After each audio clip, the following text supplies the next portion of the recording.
हाय नमस्कार. Just revise एई या आपल्या यूट्यूब चॅनलमध्ये तुम्हा सर्वांचं खूप खूप स्वागत आहे.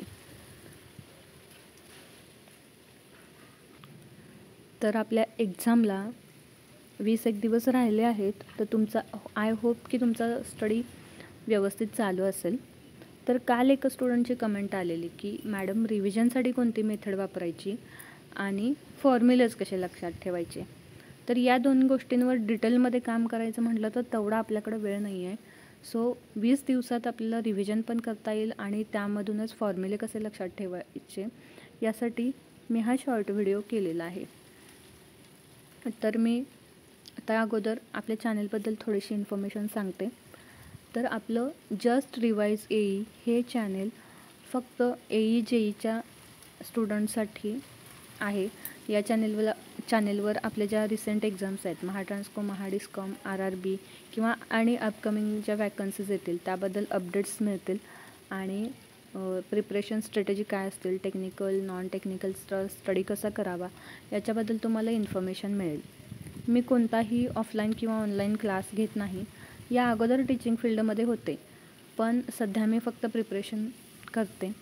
आणि 2-3 वर्षापूर्वी जेव्हा या वॅकन्सीज निघाल्या, महाट्रान्सको, महाडिस्कॉम जास्त प्रमाणावर वॅकन्सीज निघाल्या, त्यावेळी स्टुडंट्सना गाईड करण्यासाठी किंवा त्यामध्ये मी पण एक होते की तेव्हा जास्त यूट्यूब चॅनल्स एवढे नव्हते की जे स्टुडंट्सना प्रॉपर गाईड करतील. आणि विदाऊट गायडन्स काय होतं की सिलेक्शन डिले होतं. आता तुमचे क्वेश्चन्स असतात की नॉन टेक्निकल कुठून करावं, टेक्निकल कुठून करावं, कोणते यूट्यूब चॅनल्स रेफर करावे, कारण प्रत्येकाला क्लासेस अफोर्ड करता येत नाहीत किंवा तेवढा वेळ नसतो, कोण जॉब करत असतं एक्सेट्रा. सो या 2-3 वर्षात इतकी डेव्हलपमेंट झाली तरी बऱ्याच स्टुडंटना खूप डाऊट्स असतात. मॉक टेस्ट कशा द्यायच्या, प्रिपरेशन स्ट्रॅटेजी कशी असावी, कोणत्या सब्जेक्ट्सना प्रायोरिटी द्यावी. आणि काय होतं, विदाऊट गायडन्स सिलेक्शन डिले होतं. सो ज्यांना खरोखर अभ्यास करायचा आहे त्यांना प्रॉपर गायडन्स मिळावा हा माझा मोटो आहे. सो मोटिवेशन आणि इन्फॉर्मेशन या दोन्ही गोष्टी आपल्या चॅनेलवर मिळतील आणि तुमच्या डाऊट्सचे मी सोल्युशन देते. ते टोटली माझे एक्सपिरियन्स बेस आणि नॉलेज बेसवर असतात. तर आता रिव्हिजन कशी करायची. आपल्याकडे खूप कमी दिवस राहिलेत. तर आपल्या एक परफेक्ट सोल्युशन असते की तुम्ही मॅक्झिमम MCQ सॉल्व करा. थोडा वेळ म्हणजे सकाळच्या वेळेत तुम्ही शॉर्ट नोट्स वाचू शकता आणि त्याच्यावर त्या सब्जेक्टचे MCQ सॉल्व करू शकता. हे मी अगोदरसुद्धा बऱ्याच व्हिडिओमध्ये सांगितलं आहे.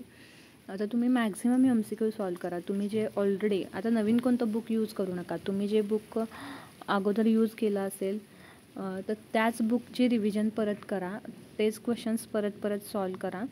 कारण नवीन करत बसलात तर जे केलेलं आहे ते सुद्धा विसरून जाईल.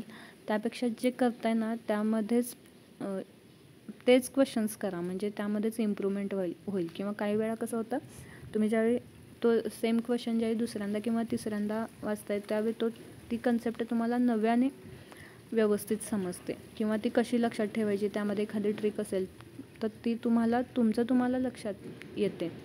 त्यासाठी तुम्हाला कुठल्याही MCQ सेशन म्हणजे व्हिडिओची वगैरे गरज लागत नाही. तुम्हाला ती कन्सेप्ट लक्षात राहते. त्यासाठी तुम्ही स्वतः रिव्हिजन करा, म्हणजे स्वतः सॉल्विंग करा, स्वतः प्रॅक्टिस करा. सांगण्याचा मुद्दा हाच आहे की क्वेश्चन थ्रू कन्सेप्ट करा. आता स्पेशली टॉपिक रीड करून मग त्याच्यावरचे शॉर्ट नोट्स काढून मग त्याचे MCQ सॉल्व करण्यासाठी तुम्हाला वेळच नाही आहे. सो फक्त MCQवर भर द्या. शेवटच्या 20 दिवसात तुम्ही हेच करू शकता. मॅक्झिमम MCQ सॉल्व करा. मग प्रायोरिटी तुम्हाला पॉवर सिस्टमची दिली पाहिजे. त्याच्यानंतर मशीन, नेटवर्क आणि मग मेजरमेंटवर एक प्रॉपर 2-4 पॅटर्नचे सेम क्वेश्चन असतात. त्या सेम पॅटर्नमधले पडतात क्वेश्चन्स. पण पॉवर सिस्टम आणि मशीनमध्ये भरपूर व्हरायटी आहे. सो त्यावर कोणते क्वेश्चन्स पडतील हे आपण सांगू शकत नाही. सो त्या 2 सब्जेक्टचा आणि प्लस नेटवर्कचा तुम्ही मॅक्झिमम स्टडी करा, मॅक्झिमम रिव्हिजन करा त्याची. तर नेक्स्ट काय आहे तर फॉर्म्युल्यासाठी काय करायचं आहे. आता वेळ आपल्याकडं कमीच आहे तरीसुद्धा एक नोटबुक यूज करायचे, 100 पेजेस नोटबुक यूज करायची आणि त्यामध्ये सेक्शन्स पाडायचे. म्हणजे पॉवर सिस्टमसाठी थोडे पेजेस मशीनसाठी थोडे पेजेस, त्याच्यानंतर काय मेजरमेंटसाठी किंवा नेटवर्कसाठी, आणि मग राहिलेले इलेक्ट्रॉनिकसाठी थोडे थोडे पेजेस तुम्ही यूज करू शकताय. आणि काय करायचं, ज्यावेळी तुम्ही MCQ सॉल्व करताय आणि त्यावेळी तुम्हाला एखादा फॉर्म्युला मिळाला, भलेही तुम्हाला येत असू देतो, म्हणजे तर सिंक्रोनस स्पीडचा फॉर्म्युला सगळ्यांनाच येत असतो, तरीसुद्धा तो तुम्ही त्या मशीनच्या सेक्शनमध्ये लिहून ठेवायचा. NS = 120 F/P. हा फॉर्म्युला जरी सिम्पल असला तरीसुद्धा तुम्ही तो तिथे लिहून ठेवायचा आहे.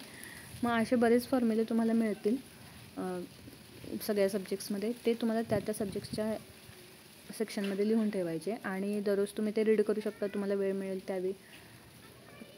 आणि किंवा MCQ सॉल्व करताना तुम्हाला जर एखादा फॉर्म्युला नाही आठवला तर तुम्ही लगेच तिथून तो चेक करू शकताय. तर फॉर्म्युले हे पाठ करायचे नसतात, फॉर्म्युले हे लक्षात ठेवायचे असतात. तर अशा प्रकारे तुम्ही फॉर्म्युले लिहून ठेवू शकताय. आता मी इथं दिलेत plug setting, multiplier, extension of emitter, असे बरेच म्हणजे येतं हे वॅटमीटरचे. तुम्हीसुद्धा नोट डाऊन करून ठेवा, स्टडी करताना तुम्हाला उपयोग होईल. मग आता हे फॉर्म्युले लिहून ठेवून पाठ करायचे का? तर नाही, पाठ करून त्याचा काही यूज होत नाही. तर ज्यावेळी तुम्ही प्रॅक्टिस करताय, म्हणजे आता इथं बघा प्लग सेटिंग मल्टिप्लायरचा हा फॉर्म्युला आहे.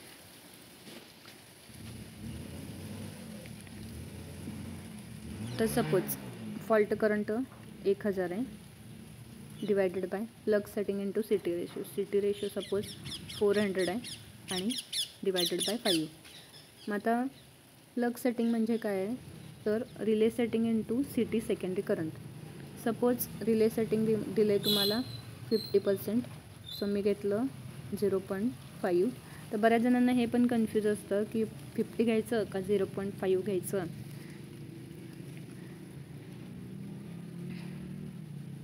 तर आता इंटू CT सेकंडरी करंट किती आहे, तर 5. सो डिनॉमिनेटरमध्ये आता काय झालं formula, 1000 divided by 0.5 into 5 into 400 divided by 5. ज्यावेळी तुम्ही नेक्स्ट स्टेप कराल त्यावेळी काय होईल, तर हा 5 कॅन्सल होतील.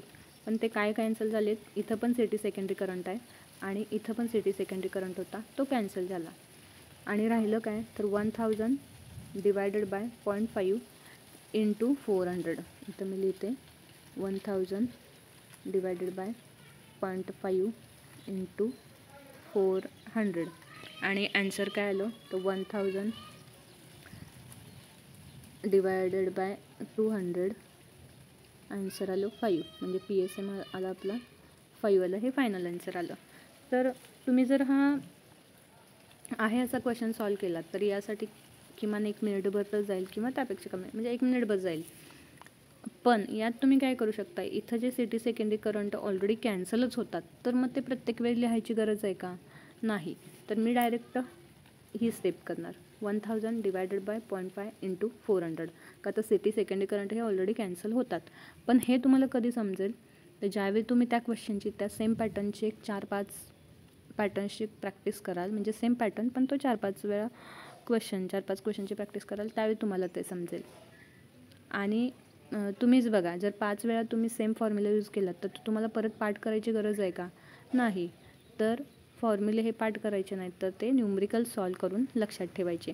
जितके जास्त तुम्ही न्यूमरिकल सॉल्व कराल तेवढे फॉर्म्युले कुठे आणि कसे यूज करायचे हे तुम्हाला समजेल.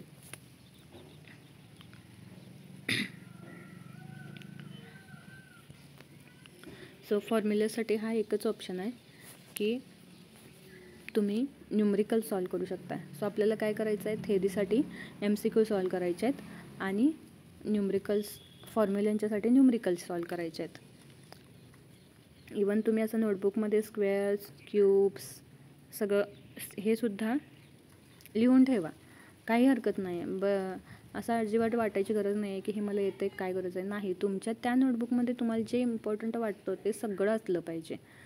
भले तुम्हाला अभ्यास करताना एखादा अतिमहत्त्वाचा पॉईंट वाटला, तो सुद्धा तुम्ही तिथं लिहून ठेवू शकता, काही हरकत नाही आहे. तो काही वेस्ट जाणार नाही. आपण कधी नोटबुक उघडली तर तो पॉईंट दिसला की आपलं तेवढंच रिकॉल होऊन जाईल. आणि या व्हॅल्यू ज्या आहेत, पायची व्हॅल्यू 1/पायची व्हॅल्यू 2/पाय, रूट 2, रूट 8, रूट 9, रूट 10 ह्या छोट्या छोट्या व्हॅल्यू ज्या आहेत ना त्यासुद्धा तुम्ही सगळ्या एका पेजवर नोट डाऊन करून ठेवा. ज्यावेळी न्यूमरिकल सॉल्व करता येतात त्याचा उपयोग होतो. किंवा या व्हॅल्यू आहेत पर्सेंटेजच्या 1/3. शक्यतो स्ट्रिंग इफिशियन्सीचे ज्यावेळी आपण एक्झाम्पल सोडवतो त्यावेळी दिलेलं असतं की एक पॅटर्न क्वेश्चनचा असा असतो की 75% ऑफ टोटल व्होल्टेज. मग अशा वेळी तुम्ही